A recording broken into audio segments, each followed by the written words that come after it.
नमस्कार। आज के আমরা আলোচনা করব রক্ততঞ্চন পদ্ধতি সম্বন্ধে।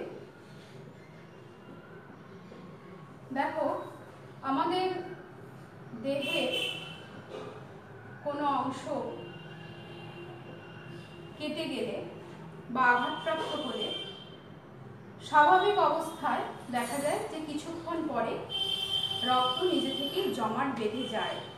এই জমাট বাঁধাকেই বলা হচ্ছে রক্ততঞ্চন পদ্ধতি। এই রক্ততঞ্চন পদ্ধতি বিভিন্ন পর্যায়ে, তোমরা এখানে দেখতে পাচ্ছ পর্যায়গুলো আমি লিখেছি। এই বিভিন্ন পর্যায়ে রক্তবাহে তঞ্চিত হয় এবং আস্তে আস্তে রক্তপাত হওয়া বন্ধ হয় সেই স্থানে। তো প্রথমেই আগে আমরা জেনে নেব যে রক্ততঞ্চন কাকে বলে। যে প্রক্রিয়ায় রক্তবাহ থেকে নির্গত রক্ত অনুচক্রিকা, ক্যালসিয়াম আয়ন ও অন্যান্য রক্ততঞ্চনকারী ফ্যাক্টরের ক্রিয়ায় অর্ধকঠিন জেলি সদৃশ রক্তমণ্ডে পরিণত হয় বা রূপান্তরিত হয় তাকেই বলা হবে রক্ততঞ্চন। এবারে আমরা জেনে নেব কিভাবে রক্ত তঞ্চিত হয়, অর্থাৎ রক্ততঞ্চন পদ্ধতি সম্পর্কে।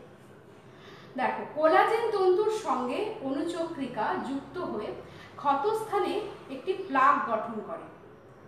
এরপর ক্ষতস্থানে 3টে পর্যায়ে এই রক্ত তঞ্চিত হয় বা রক্ততঞ্চন ঘটে থাকে। এই রক্ততঞ্চনের ক্ষেত্রে প্রয়োজনীয় ফ্যাক্টরগুলি হলো প্রথম্বিন, ক্যালসিয়াম আয়ন, ফাইব্রিনোজেন ইত্যাদি। এবারে আমরা আলোচনা করব কিভাবে 3টে পর্যায়ে রক্ত তঞ্চিত হয়। প্রথমে যেটা হয়, 1 নম্বর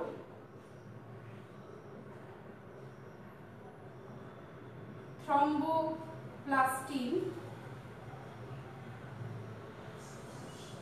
উৎপাদন। প্রথমে থ্রম্বোপ্লাস্টিন সৃষ্টি হয়। কিভাবে হয় থ্রম্বোপ্লাস্টিন? দেখো, দেহের যখন কোনো অংশ কেটে যায় বা আঘাতপ্রাপ্ত হয় তখন সেই স্থানটি অমসৃণ হয়ে যায়। অনুচক্রিকাগুলি এই কাটা অংশের তখন সংস্পর্শে চলে আসে এবং এলে অনুচক্রিকাগুলো ভেঙে যায়। ভেঙে গিয়ে ওই ভাঙা অনুচক্রিকাগুলো তখন প্লেটলেট ফ্যাক্টর 3 বা অনুচক্রিকা থ্রম্বোপ্লাস্টিন নির্গত করে। এখানে তোমরা দেখতে পাচ্ছ, আমি বলবো, এটা ডিসকাস করব।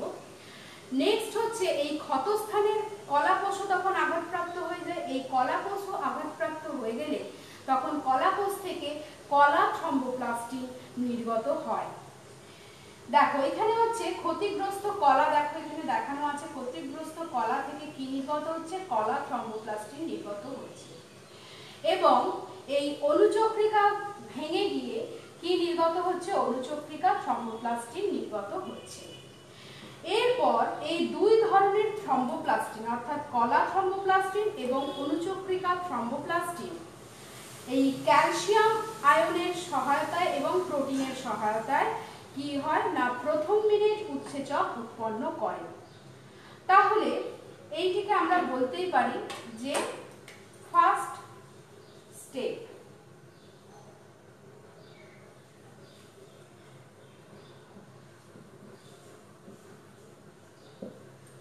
অর্থাৎ এই যে ক্ষতিগ্রস্ত কলা থেকে কি উৎপন্ন হচ্ছে, কলা থ্রম্বোপ্লাস্টিন, এবং অনুচক্রিকা থেকে অনুচক্রিকা থ্রম্বোপ্লাস্টিন। এরা প্রোটিন এবং ক্যালসিয়াম আয়নের সহায়তায় প্রথম্বিনের উৎসেচক উৎপন্ন করছে। নেক্সট 2 নম্বর ধাপে আমরা যাব, 2 নম্বর পর্যায়েতে আমরা যাব, সেটি হচ্ছে থ্রম্বিন উৎপাদন।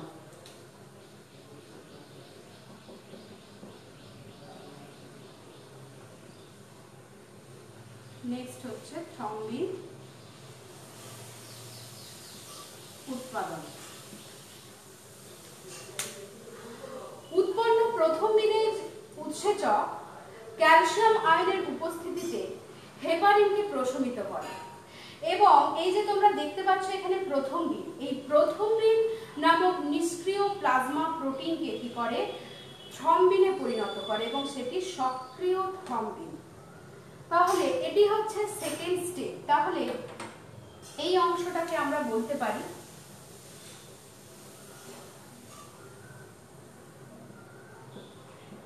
Second step. নেক্সট আমরা পড়ব 3 নম্বর পর্যায়ে, অর্থাৎ ফাইব্রিন উৎপাদন। ফাইব্রিন উৎপাদন ও তঞ্চন মণ্ড সৃষ্টি।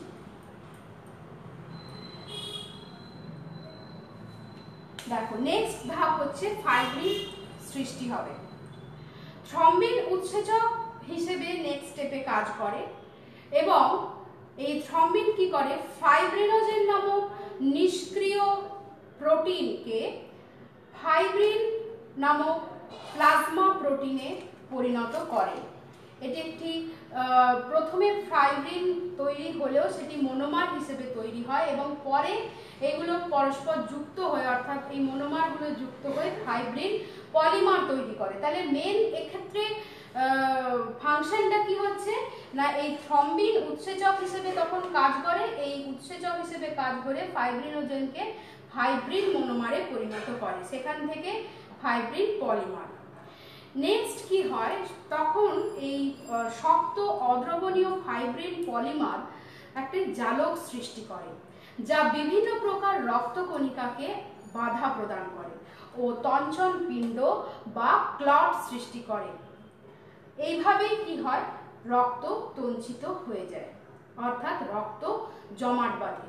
তাহলে এইখান থেকে আমরা একেবারে ক্লটিং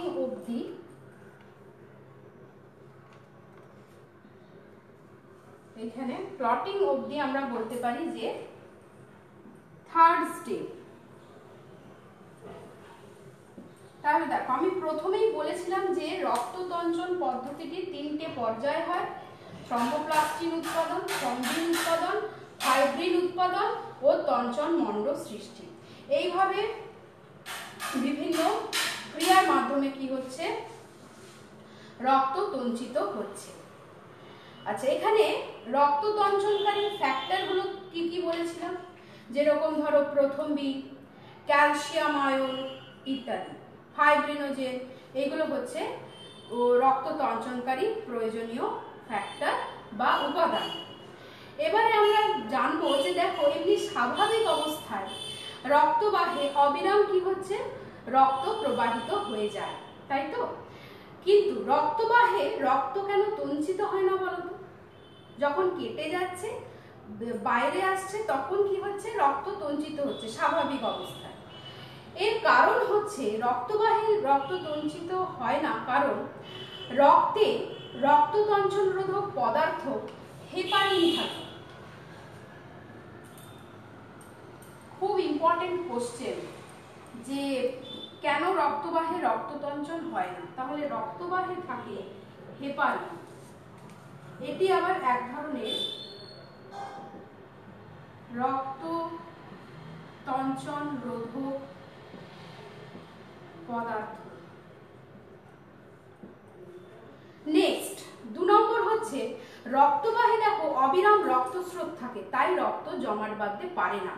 আর 3 নম্বর হচ্ছে রক্তবাহের অন্তঃপ্রাচীর মসৃণ হওয়ায় অনুচক্রিকার ভাঙন ঘটে না, ফলে থ্রম্বোপ্লাস্টিন নিঃসৃত হয় না। কেন বলতো, প্রথমেই আমি এখানে রক্ততঞ্চন পদ্ধতি পড়াবার সময় বলেছিলাম যে আমাদের দেহের কোনো অংশ যখন কেটে যায় তখন ওই স্থানটি অমসৃণ হয়ে যায়।